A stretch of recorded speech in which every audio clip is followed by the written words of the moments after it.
Hai, kembali lagi di channel tutorku. Untuk video pembelajaran kali ini kita akan belajar tentang rumus fungsi matematika dan statistik dalam aplikasi pengolahan angka. Tujuan pembelajaran untuk pertemuan kali ini adalah siswa mampu memahami dan mengaplikasikan tools di aplikasi pengolahan angka. Jadi, apa saja rumus fungsi matematika dan statistik di aplikasi pengolahan angka itu? Ayo kita mulai mempelajarinya. Rumus fungsi matematika dan statistik dalam aplikasi pengolahan angka ada 8 jenis. Yang pertama ada yang disebut dengan rumus operator matematika. Rumus operator matematika ini adalah rumus Microsoft Excel yang menggunakan simbol matematika seperti bintang untuk perkalian, per untuk pembagian, simbol tambah, simbol minus, dan simbol pangkat. Nah, untuk tata cara penulisannya adalah sama dengan number 1 operator matematika, number 2. Yang kedua ada yang disebut dengan rumus sum. Rumus sum adalah rumus yang digunakan untuk menjumlahkan seluruh data angka dalam sebuah sel atau range. Tata cara penulisan rumusnya adalah sama dengan sum, kurung buka, number 1, number 2, dan seterusnya, kurung tutup. Yang ketiga ada yang disebut dengan rumus sum if. Rumus sum if digunakan untuk menjumlahkan seluruh data angka dalam sebuah sel atau range yang memenuhi kondisi tertentu. Tata cara penulisan rumusnya adalah sama dengan sum if, kurung buka, range, kriteria, sum range, kurung tutup. Yang keempat ada yang disebut dengan rumus average. Rumus average ini digunakan untuk mencari rata-rata dalam sebuah sel atau range. Tata cara penulisan rumusnya adalah sama dengan average, kurung buka, number 1, number 2, dan seterusnya, kurung tutup. Yang kelima ada yang disebut dengan rumus max. Rumus max digunakan untuk mencari nilai tertinggi dalam sebuah sel atau range.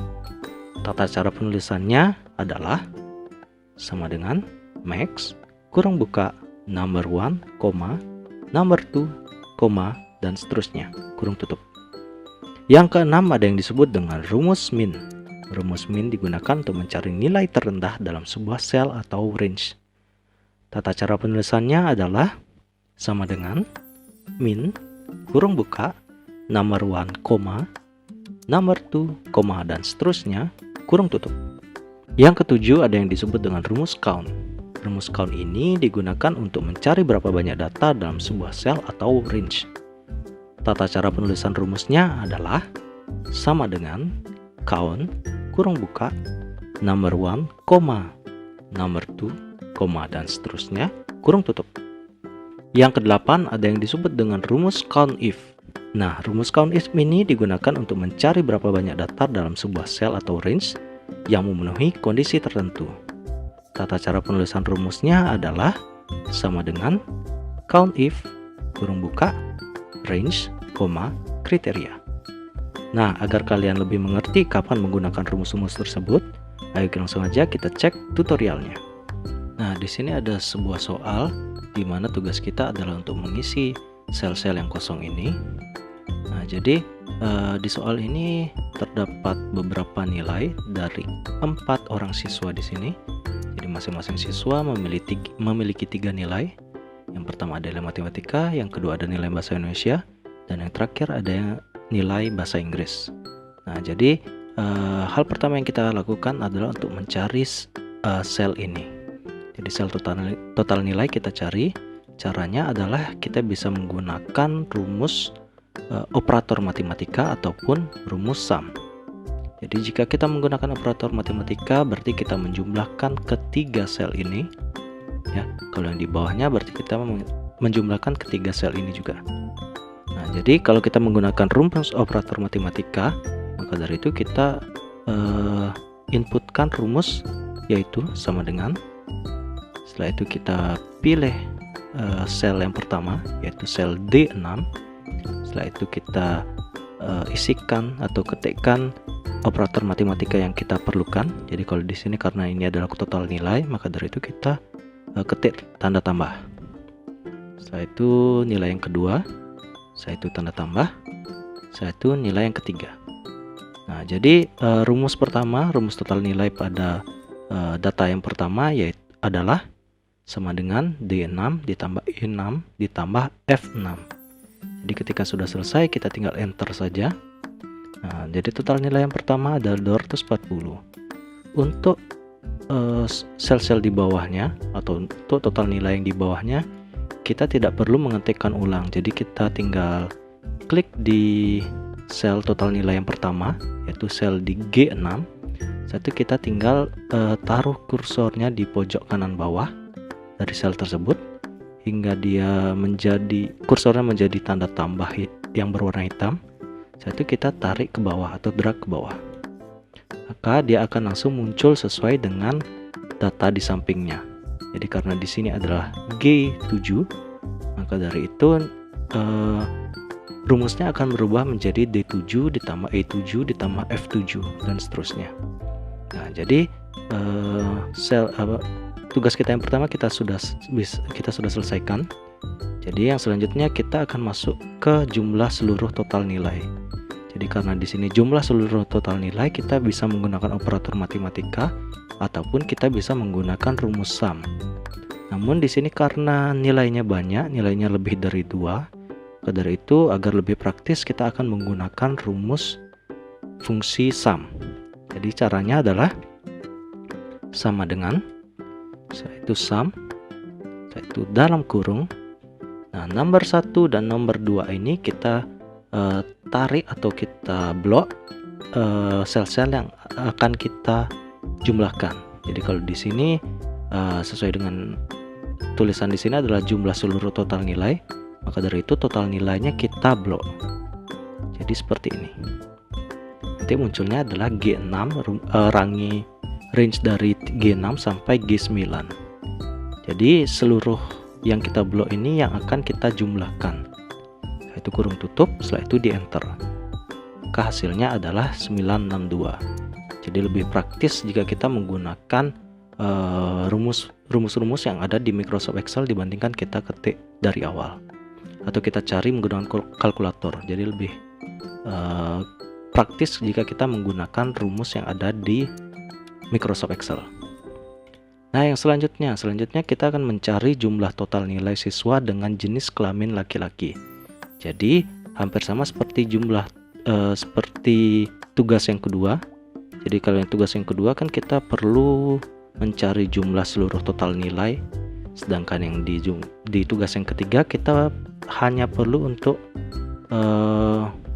mencari total nilai yang jenis kelaminnya yaitu adalah laki-laki.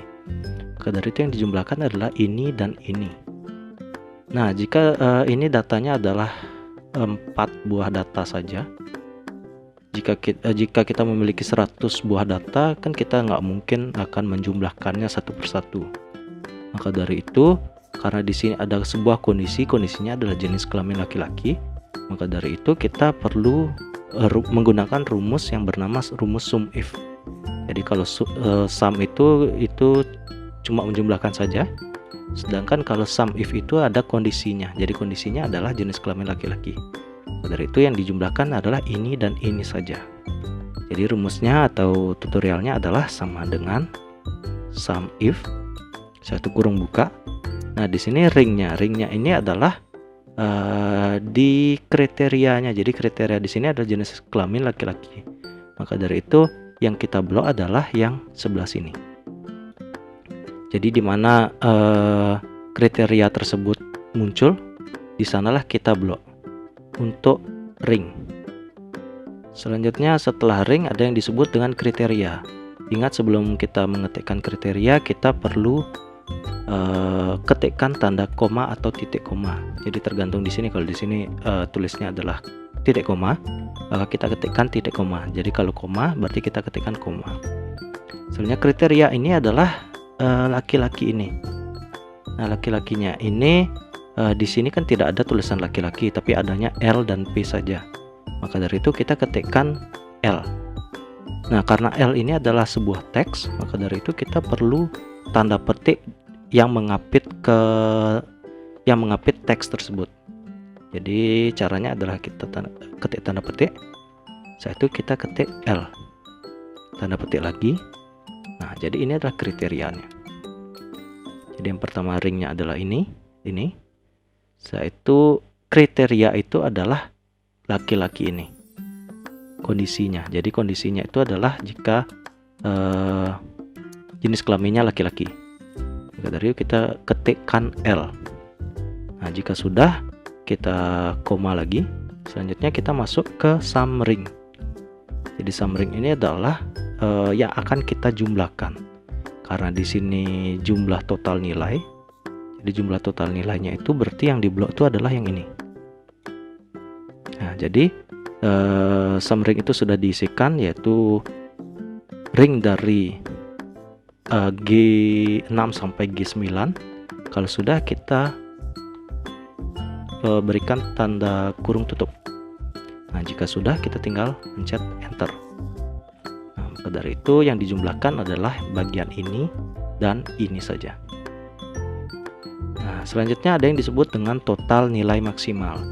Jadi jika kita mencari total nilai maksimal atau nilai tertinggi pada sebuah data, kita menggunakan rumus max. Jadi caranya adalah sama dengan max kurung buka. Setelah itu kita masukkan number 1, number 2 dan seterusnya. Jadi range yang akan kita cari nilai tertingginya. Kalau di sini nilai tertingginya yang akan kita cari itu adalah total nilainya. Maka dari itu kita blok yang ini. G6 sampai G9. Jadi kita mencari nilai tertinggi di range G6 sampai G9. Setelah itu kita kurung tutup. Nah, seperti yang tadi juga di sini total nilai maksimalnya adalah 245. Kita bisa dicek di sini. Jadi nilainya adalah yang tertinggi adalah 245. Jadi dengan menggunakan rumus ini itu akan mempercepat pekerjaan kita di perkantoran. Nah, selanjutnya ada yang disebut dengan total nilai minimal. Jadi kebalikan dengan maksimal tadi, rumus dari total nilai minimal ini adalah menggunakan min. Kurung buka, setelah itu kita blok sama kayak tadi, setelah itu kurung tutup. Nah, hasilnya adalah 234. Jadi ini. Selanjutnya ada yang disebut dengan rata-rata total nilai. Rata-rata total nilai ini adalah kita menggunakan rumus average. Nah, sama seperti tadi, kita juga blok dari total nilai ini. Setelah itu kita kurung tutup, setelah itu kita enter. Nah, jadi total nilainya ada koma di sini. Nah, misalkan kita mau membuat total nilainya itu lebih dari 2 angka di belakang koma, maka dari itu kita bisa menambahkan 2 angka di belakang koma dengan menggunakan tools ini.